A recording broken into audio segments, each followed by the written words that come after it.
Arriba Nuevo México, arriba nuestra capital, arriba con Santa Fe y arriba mi estado popular.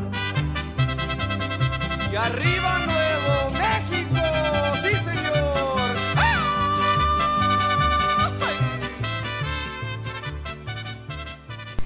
Hi, welcome back to Maria's Kitchen. I'm so excited to be here today with you, and this is a long-awaited show, and I am going to show you how to make my Grandma Nana's New Mexico enchiladas. A while back, a couple of my cousins had contacted me and they said, can you do this recipe on your show? And I'm like, sure. So I asked my aunties and how to do it, because I only saw my grandma do it a couple of times because she would always serve me when I would go over to her house. I went over maybe once or twice and got to see her do the process, but she was such a servant that every time I went over, she would love to make me these New Mexico enchiladas. I gotta stop real quick because I want to tell you a couple of fun facts about my grandma. She was born in Otis, New Mexico, and she had a very large family. And she was pretty popular because she would sell her New Mexico enchiladas at dances and parties that she would have on her property. And so everybody loved coming because they loved buying my grandma's New Mexico enchiladas. So I'm going to tell you the ingredients and let's get started. The very first ingredients you're going to need is 2 cups of warm water. You're going to need this Maseca corn flour, a package of this, 2 New Mexico chili pods, and 1 egg, or actually it's going to be 1 egg per tortillas that you make. You're going to need 1 bag of storage because we're going to the gallon storage size, 1 bag, because you need to cut it open for the New Mexico press here. You're going to need a New Mexico press from the Mexican store. You're going to need some oil. You'll need 2 tablespoons of flour, white flour, some crushed chili red seeds, and you're going to need salt and just some sharp cheddar cheese. The very first thing we're going to do is we've got to get these chili pods boiling. We've got to clean them out and rinse them and then boil them for 30 minutes. Now, I have a video on that already. You will need 2 bags of New Mexico chili pods, 2 small bags. And I am going to show you what to do here. We first have to get them out, and you'll see them like this. We're going to pull the stem off, and we are going to open this up, but I'm going to show you, you don't have to do it this way, but you could. You could just cut it down with your kitchen scissors, open it up, and we've got to clean out all of these seeds. You're just going to take them out, and you're going to just get them into here and clean them out as best you can, because when we rinse them in the sink, more seeds will come out.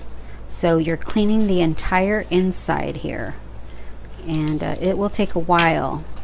We're going to do the 2 bags, and I got that, and we're just going to throw them in there, and I will continue doing all of these, and then we'll come back and I'll show you how to rinse them at the sink and then get them boiling. We'll be right back.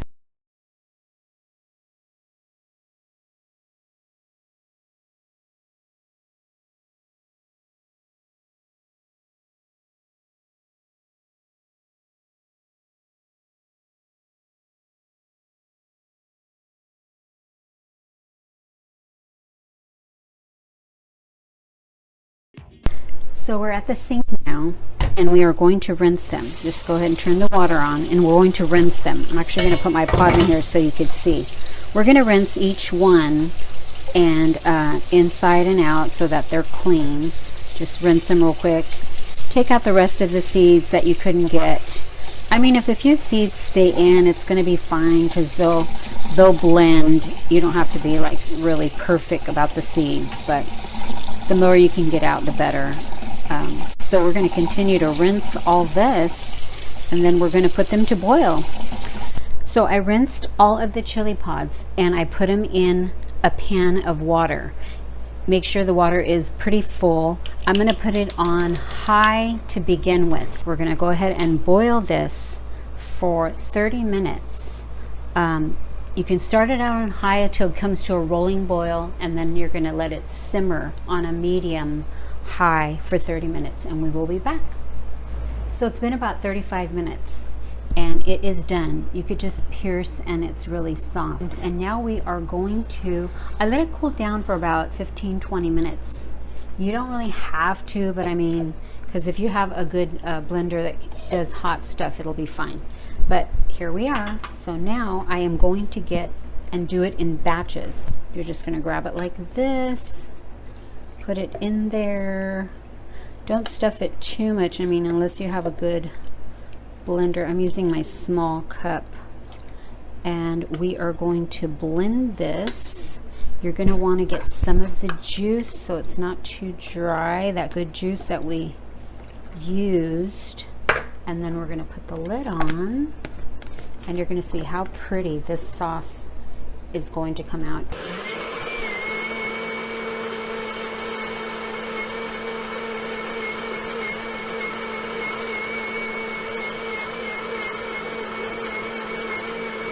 And we are done.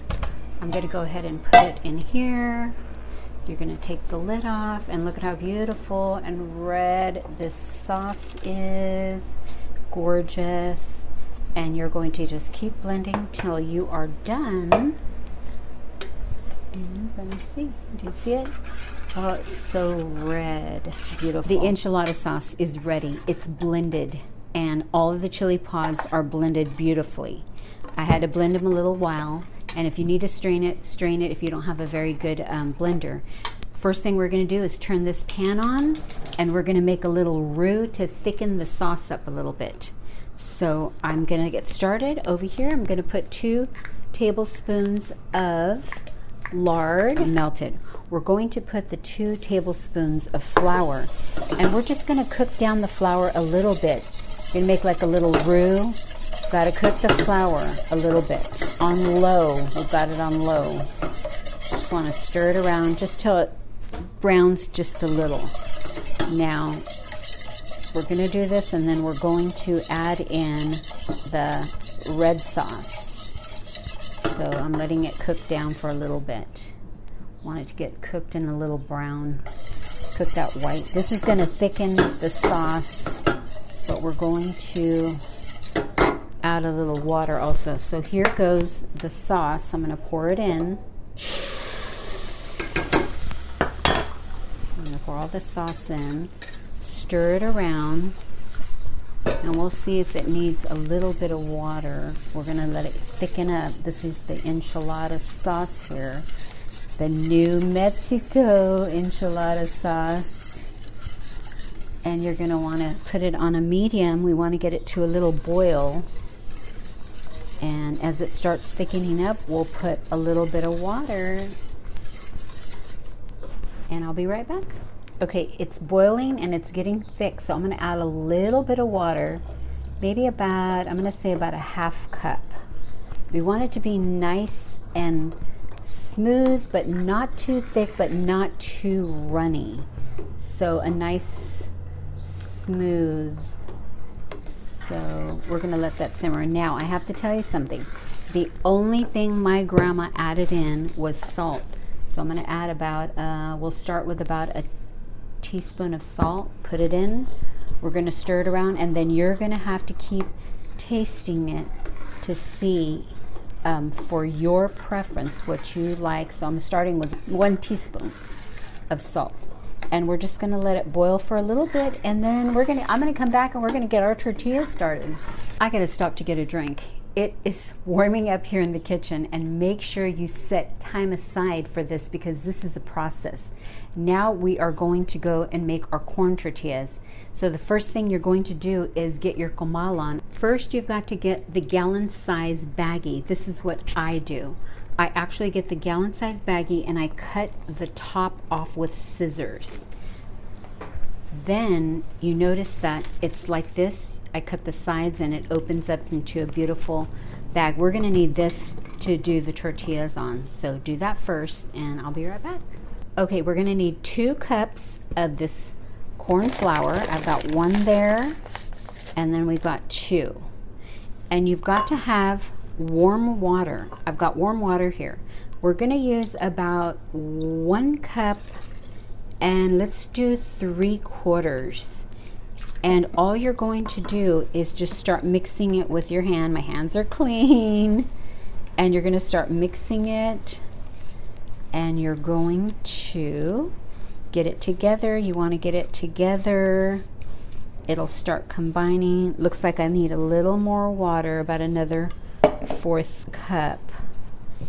And you want to just, it'll start like forming a ball. It'll start sticking together. That's what you want. Ooh, it's so pretty. It's getting soft. And we're just going to knead it for a little bit, and then we'll make our balls for our corn tortillas. I'll be right back.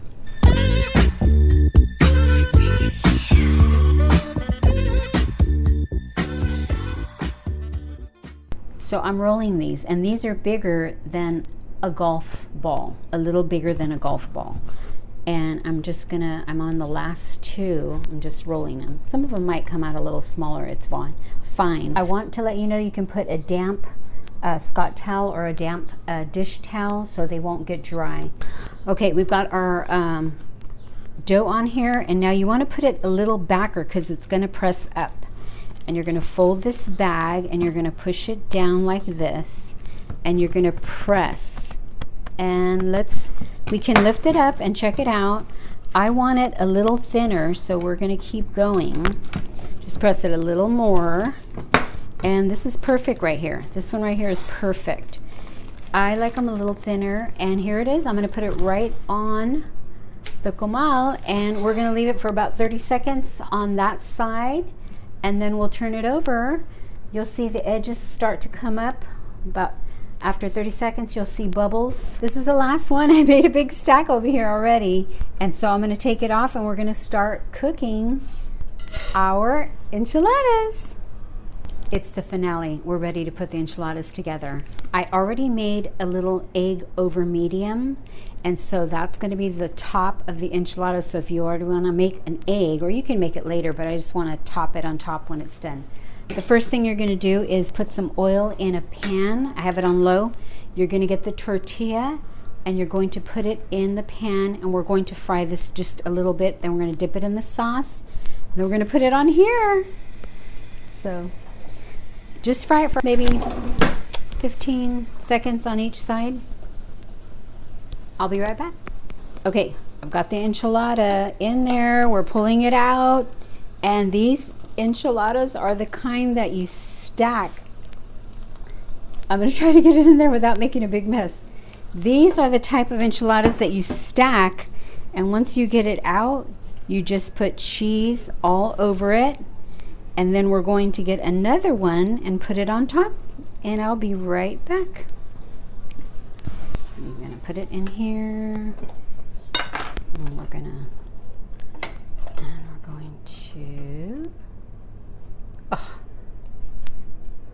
on top, and we're going to put some more cheese.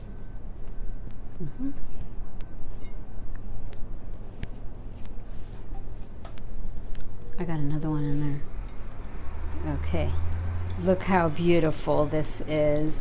Oh, so pretty. We're gonna do one more on top, and then we'll put our egg. Okay, it's done. I've got 3 of them stacked here, and I love, this is how they would do it, all my aunts, or those that did love chili seeds, and I love onions, so I'm gonna put some onions. Oh, yummy. And I am going to put a little side salad. Now I know that some of the relatives, my aunties, put some of the salad inside, and actually my husband put beans inside. So this is it. We've got a small salad on the side, chili seeds. I'm ready to try it. Okay, I've already eaten about half of it because I couldn't wait. So it's 3 layers, and I'm gonna get this big piece, and I'm not gonna let you watch me put this big piece in my mouth, okay? That's so good. Beautiful. Look in there. Layers of cheese, enchilada sauce, fresh corn tortillas. I'll be back with the scripture of the day. I want to thank you so much for spending time with me today. This is another plate. We've already eaten 2 plates. This is another plate here, plated up. I've got 3 stacked and a famous egg on top. That's a signature deal for this New Mexico enchilada. And I'm going to go into the scripture of the day now. The scripture I chose today is Romans 5:5. Hope in God, and this hope will not lead to disappointment. For we know how dearly God loves us because he has given us the Holy Spirit to fill our hearts with his love. So whatever you do, make sure you put your hope in God because you will not be disappointed. And I just want to thank God for filling us with the Holy Spirit, and that gives us peace and hope. And thank you so much. And oh my gosh, it was so much work, but I know that you can do it, and you'll have to come back to Maria's Kitchen again because I've got more recipes for you. And thank you and have a great day.